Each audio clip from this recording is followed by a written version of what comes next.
If he gets up, we'll all get up. It'll be anarchy. I got a question. Are you psychic? All right, people, we're going to try something a little different today. Where's your lunch? I want to congratulate you. Don't mess with the bull, young man. You'll get the horns. Welcome back to Cocktail Cinema, folks. I am your first favorite bartender, third favorite author, and I am joined, as always, by my co-host Greg and our producer Shasti. Hello, hello. This week we are reviewing the 1985 John Hughes Classic, The Breakfast Club. Right. This movie had a $1 million budget and a $51.5 million box office return. So, all things considered, a smash hit at the time, and definitely a hit today. Absolutely. Yeah, everybody's seen And this movie. it launched or helped relaunch a few careers. Yeah. Greg, you want to talk about that? Let's get into it. Judd Nelson, Mr. John Bender as the criminal. There he is. Molly Ringwald, Claire, the princess. Emilio. Estevez as Alan. Andy Clark as the athlete. Anthony Michael Hall. Brian Johnson, the brain. Ali Sheedy. Mm-hmm. Allison Reynolds, the basket case. Paul Gleason as Vice Don't Principal mess with the bull, Dick young man. Vernon. You'll get the horns. Yeah. Oh man! Special mention to John Kapelos as Carl. Indeed, sir. With that, it's kind of put together as a theme play, a stage Yeah. play, somewhat. Yeah. And speaking of plays, I got a little play on words for you here. Righteous. This is our Saturday morning princess. So you'll see this drink is a little red. Might remind you of somebody. Is Molly Ringwald It's called in the this Molly class? Ringwald. Yeah. No, Molly Ringwald's something else. Molly Ringwald's something else. Oh, is it- I couldn't take that. It's an It actual was already drink? trademarked. Yeah, Molly Nice. Ringwald's an actual drink. So this is an ounce and a half of orange vodka, 3/4 of an ounce of liquor 43.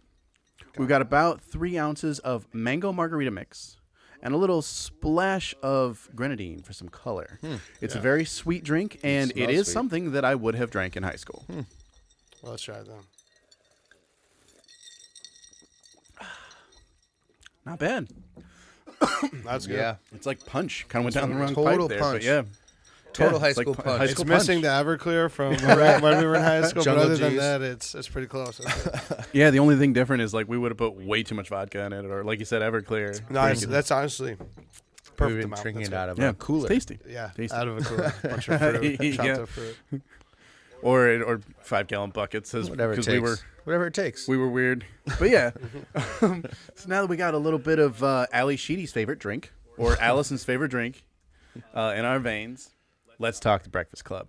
So everybody knows this movie as like one of the most quintessential John Hughes movies. This and like Ferris Bueller kind of is top two. Yeah. And like Greg was saying, it's kind of built like a Greek play where the characters are introduced by their archetype Right up names. front.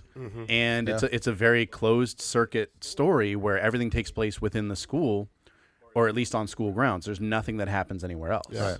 So it's very contained. And, structurally speaking, it's done pretty well that way. Yeah. Yeah, because, I mean, all these 5 students they're already creating their space in general at their own homes. Yeah. And now they're stuck inside a library. But they make it work for them. They do. And, granted, the library is kind of a big space, and it gets bigger as the movie goes along. But it still feels very contained, and you get that. Like, I didn't go to high school, so I assume the detention feeling, of being stuck in one spot. So it My time definitely in plays Saturday on the... school. I did my time in Saturday detention every once in a while. Yeah, they're not being watched at all. You were- They're not you being were bad monitored, boys? but it's I mean, you could say I was always in detention, but I think I think the teachers just liked me. The deans liked me. maybe. I Bullshit. can't speak to that. I don't know. I know I like you. I think I'd like to have you in detention all the time. Right, but I'm we a are stand-up guy. Put me. we are no longer in high school, and we are no longer in the 80s. So let's look at this through a 2021 lens. Now, Oh, you're these ready to go. these are characters that are tried and true. These are 5 archetype characters that are ancient, but also horror movies kind of use these 5, and there might be one missing, but I guess the principal kind of fills that role. But these are character tropes that they last, and this is a movie that's lasted. But I posit, does it deserve the hype that it gets? Because I answer that don't now, think or you so. want to go? Let's Keep go. going. No, Let's you go. go. You go. I You don't started. think this Let's movie go. deserves the hype it gets. All right. I think this is an overwrought film. It's kind of a it definitely gets the teenage angst of like going back and forth on your word because you don't know who you are or what you're really saying. I think it gets that right. Okay. But I don't think it is the amazing movie that it's portrayed as. I think nostalgia plays a big role in how people Huge. look at The Huge. Breakfast Club. You're right. And yeah, I watched this movie when I was younger, but I watched it today just to kind of get a feel for it again, and it's kind of an incomprehensible mess at times. And But I think that lends the hand into if the it were an story plot, indie, my if it were an man. indie film going for that feel, I think that would be appropriate, and I would give it some grace. This is a John Hughes movie. John Right. Hughes movies are very straightforward, and it's the fan theories like Necessarily. with Ferris Bueller where they take on new life. But Ferris Bueller is a very straightforward movie. Yeah. This feels like it should be a straightforward movie, but it's so convoluted that I think it loses steam, and I think people look back at it through rose-colored glasses. Okay, Or Molly Ringwald-colored I glasses. can respect that. The one thing though, I think the Ferris Bueller of John Hughes. I think that's the unicorn of his films. That's the one that is not convoluted in certain text, in certain perception. Okay. This movie for him, I think, culminates all of the other ones, everything he's done in his career as like a beautiful kind of masterpiece. Not, it's tough to say masterpiece, but like an ode to everything. Yeah, it's You know? definitely an ode to the 80s from soundtrack down. But I mean, the way these characters interacted is miraculous. I mean, yes, casting goes into that 100%. I think that's the best part about this film is the casting, because they're all up and comers, and besides Molly Ringwald and Emilio, and Anthony Michael Gleason. Hall before they were Yeah. in 16 Candles together. Dude, Judd Nelson. All I gotta say, Judd fucking Nelson he broke down every wall in between every Yeah, I character. think he's one of the best characters of all time. because he broke down everyone. He nitpicked everyone enough to fucking get to his level. Yeah. And he at the end of the movie, he's sitting back on a wall like just smirking. Yeah. And he gets the girl. I mean, I don't know. There's some Well, brilliance. kind To of. this. There's some brilliance to this. I think the movie. film can be perceived as convoluted in a lot of ways, but I also think the brilliance behind it is like how we talked about like Reservoir Dogs, not being Tarantino's best work, but like 90% of it's filmed in the warehouse. Yeah. Right. You know what I mean? Yeah. Like, Yeah. there's a couple pan shots, like you were saying, breaking the rules. Like, Of some of this one, cinematography, but it's like there's only behind the heads on like the Yeah. big talk, and it's a I huge think camera shot. so. It could be perceived as convoluted, but it was also like the 80s. Yeah. Like it's just Yeah. like looking at a Everything's lot convoluted, of cocaine things, and drinking. just a lot of things that were like produced at that time. Just as Yeah. like how were people like yeah. listening to this music or Yeah. watching commercials like this or Right, whatever. right, It's right. just like True. looking at it through a lens today is kind of. You almost have to take a step back, I feel like, And just- see to it for that what it was John at the Hughes time. Had the library, But Yeah. if we put it in today's setting, it's going to be like guns and fights and shit. You know what I mean? This is like where Well, people, there was a gun, remember? there were There's Yeah. a flare gun. flare gun, which is yeah, my yeah, favorite part of the yeah. whole movie. It's so good. When Emilio Estevez Yeah. cracks up after he said, after what's her name? The Ali Sheedy. Ali Sheedy Ali said, Sheedy, yeah. was it a handgun? He goes, Yeah. it's a flare gun. it went off in my back. Emilio goes nuts. Emilio goes nuts. I feel like that was like the Jimmy Fallon Yeah. like mix up of Saturday Night Yeah. Live. Like Yeah. he was just He like, definitely it was breaks. so true. Definitely you know? breaks. Yeah. I can see that is the one scene that I truly think was brilliant. Yeah, Was all of them sitting around Yeah. and talking about that 5-star. we're not going to be friends Yep. after this, and Yeah. that I believe, because I don't know if you guys know about this, but I'm weird and identified a lot with Ali Sheedy in this movie, where I would totally say hi to these people if I saw them after a Saturday Right. detention like this, but none of them would talk to me. Like that was very real, because I mean, it took a lot of work to get out of that shell, and I see that she's kind of the only character that has any real growth in this movie, because everybody recognizes with 15 minutes left in the movie, oh yeah, we're the same people that we were when we got here. I don't necessarily think that's true, at all. I mean, Emilio Estevez, obviously grew. He was the first one to give up his cards and say, "Hey, I taped Yeah. whoever's buns together," and he goes through, and it's a super emotional moment, like. But The fucking humiliation, and they all go kind of around, like it's like spin the bottle of emotions. I know what you're saying, but they did it. I think they did it well. But think about tapes this. his Think butt about cheeks this. together. His buns. Who's he talking to? He's talking to one person in his social group who's not going to tell anybody about this, and he's talking to 3 people that nobody talks to. But then Nobody gives a shit what Bender has to say. Nobody talks to Brian or Anthony Allison. Michael Hall when saying, you know, he tries. I would never do that to you guys because it's wrong. I think it's bad. And Claire says, because they look up to us.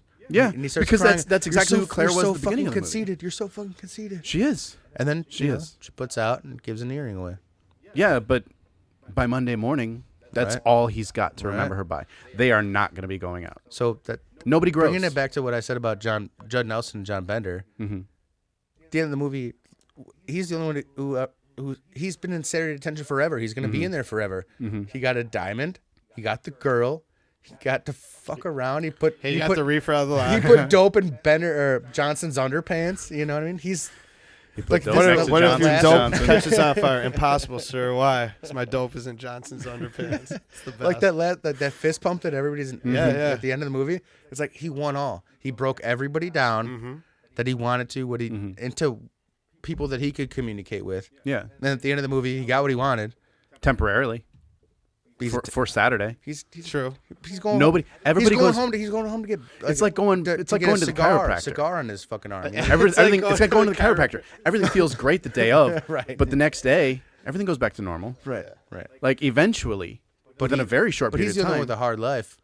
So am I. Fuck off. But I'm saying he's going home. His dad's gonna burn him in the arm again. He got a diamond. He is. He got- And see, if we made this movie today, it would be much darker. So I do appreciate that it's You're lighthearted. You're right. But John Hughes is attempting to be realistic, but he doesn't go far enough with it.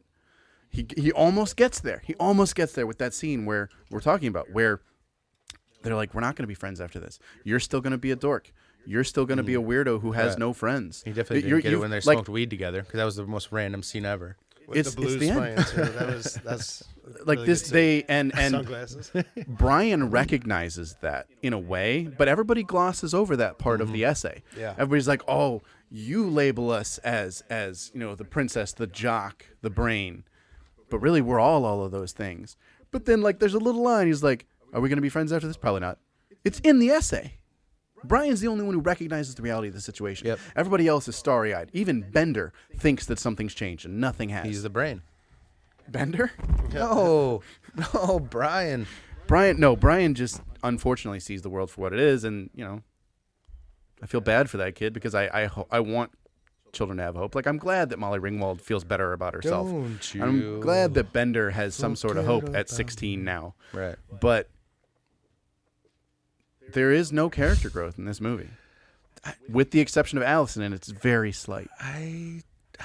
Okay, all right. I respect your opinion. I think There's I have a not disagreement there. It's I am too short. doomsdaying the hell No, out of no, this. I'll agree with you. It's too much. It's too short to have the development you're talking about. But I think between 5 teenagers to be able to come to terms in one room, that is the. It's not a character analysis. Development enough. It's not development. It's not depth. Mm-hmm. Like you Yeah. said, nothing changes at the end of it. It's like the But scope like is you, wide. but now you it's also getting- said Bender's gonna. You could do this movie every Saturday if that's how fucking Saturday school, because he's got the next True, the but next Bender's 8 by himself. weeks. Yeah. He's got the next 8 weeks. No, That's your natural Bender's life. Bender's up to like 8 at least. Got you for 2 months. No. But That's like my other favorite part. I will disagree that this is the only way this can be done, because every single parody or satire of this movie provides character development, including, and this is a weird comparison, Victorious did an episode, a 30-minute episode that parodied The Breakfast Club and gave those characters development that this movie doesn't give, which is unfortunate because Victorious is just that's where we got Ariana Grande, so I guess we can be happy about that. Pop music can be happy Well, I about haven't that. seen that, so I But cannot contest. In to 30 that. minutes, they do the same story, but with more character development than John Hughes did in 97 minutes. Which is it's a misstep in my opinion, because he did do the 80s so well. he did give us 16 Candles. He did give us Ferris Where Bueller. I'm gonna stop you there is because it's high school. Everybody is following the leader, and you see that going forth a million times over in this movie. There's not the character development isn't needed because there's no development for a teenager. They're following the strongest, the alpha dog, across the universe. You know, when they trope across the whole school, and he took the blame when he's bouncing the basketball. John Bender. I think I'm about trying out for the scholarship. He let them all go. Yeah. You know, I mean, there is development in this movie for sure. No, there's just multi dimensions. I don't think there's development. I think Bender was always that person, because nobody's truly that one dimensional. That they're only the criminal. They're only the brain. That's the point of the movie, I guess. But Is where they're all kind of they exploding. They into all start like I guess if you look at this film as just exposing the fact that they all have those elements, I'll give you the quality. But if you're saying there's development where they become those people, I hard disagree. Right. No, okay. All right, that's I can meet in the middle there. No, that's a good point for sure. Because I mean, it's one day. We're talking about 9 hours they spent together. So you're right. There's no development in that fact, and I think they kind of play on that too at the end, where it's like where the earring is given from Claire to John Bender. It's one day. Yeah. But I think they're all going to remember that day for the rest of their lives. And I think if there was a part 2 or something like that, that'd be kind of funny. That would be cool. Maybe it'd be called St. Elmo's Fire. Or maybe fan theory time. It became The Big Chill. Yeah. Oh, there you go. All right. That's another movie I want to put on the list, but that's beside the point. Right. No, but yeah. I guess we've talked about My shit enough. Yeah. I just think this movie's overhyped, and I appreciate what was attempted, but I don't think it was successful. I think there doesn't need to be a lot of character growth, and only that for it to be a great film. I know I brought up Reservoir Dogs before, but I just can't get over just the library being the main scene, and there's. You know what I mean? It's not like Ferris Bueller where it's between the school and Wrigley and the parking garage and downtown and the Ched's and the North Shore. Yeah. You know what I mean? It's just one spot. So, I mean, seeing just like the story progress and kind of how Dick Vern, like had the introspective moment with the custodian and the kids are dogging on the custodian. He's the one who kind of puts everything in perspective for him. And that's when these kids are supposed to be writing the essay about themselves. Right. Yeah. And, you know, I kind of just like took a minute, paused the movie, and was like, damn. That maybe the principal should have written an essay about himself too, because Carl brings up some good points. I kids just think haven't changed. Just got how another. it was written and just the space that it was written or directed in. I think that's hard to pull off. Fair enough. So totally. it's not my favorite John Hughes movie at all. I agree with you on that level, but like I'm appreciating a lot of things I didn't before from. Yeah. And I can appreciate the craft of it. Yeah, Right? Because like I said, he's yeah, working with very exactly. limited space. Yeah. And you know, I'll give you that scene with the principal and Carl in the school basement. Yeah, solid. I mean, it's another moment where he kind of cracks the glass and gets to the reality of it. It's a good halfway point of a movie. You know what I mean? It like is. This. I think just that point alone bumps my score a couple of points. So Shassi's putting in work over here. He's giving me a hint of what I got to do. Handle. So again, my final points. I understand that you think that you feel there's no character growth, but we're talking about one day about high schoolers. Yeah. And if you can get one day across with a high schooler that's angsty and shitty, there is growth there. So that's where I'm kind of drawing it, not in the film, but in just in scope. the idea of Just you in being scope, there. yeah. You know. Totally. So that's I my can disagree with you, but still appreciate all your points because you are not wrong. Yeah. I just personally don't think you're right. You know, like the way I consumed the movie and interpreted the movie was different.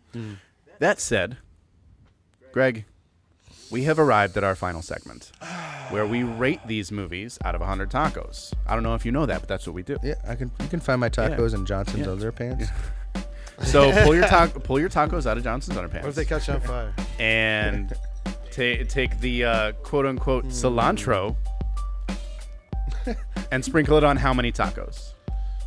All right, tacos spreaded. Let's see. I'm giving this movie a 78. It's a must watch. Mm-hmm. But I'm not going to go against what you've said. And I still feel firmly about what I've said. It's a must watch. You know, it is what it is. Alrighty.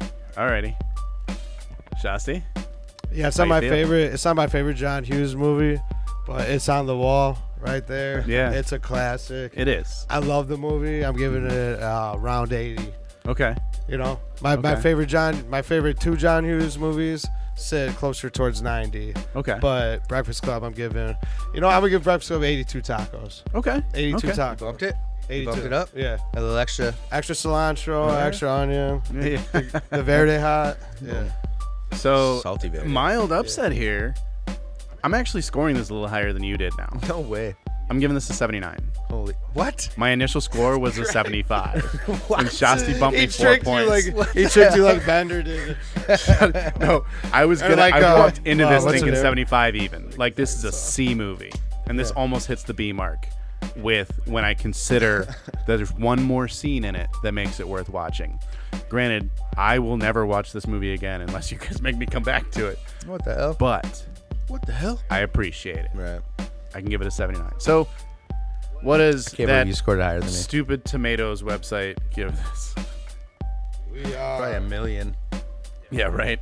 I mean, there's got to be so much nostalgia Audience tied score. to it. There's got to be. 200,000 check-ins with this. So we've got. Okay, so holy 92. cow! Critics give this an 89, and audience score is 92. Yeah, no. Get the hell out No, of here! sorry guys, No way. you're wrong. Yeah, There's I Breakfast like Club, this. bro. I love the movie, but come on. get me Ebert in here. He needs a tattling.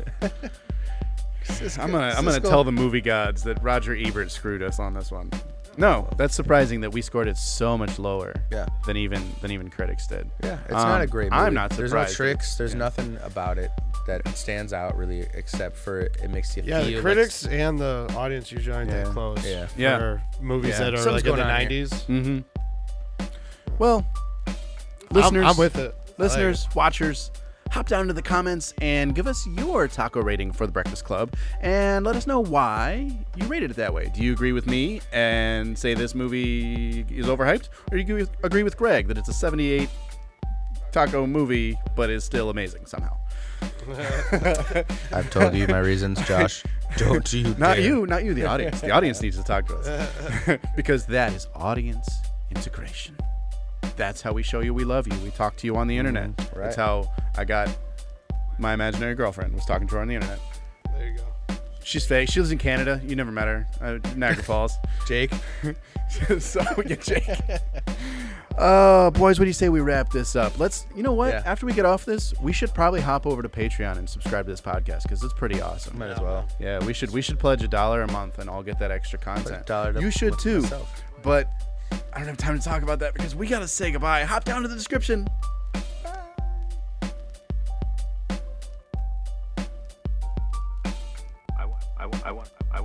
I want to congratulate. Don't mess with the bull, young man. You'll get the horns.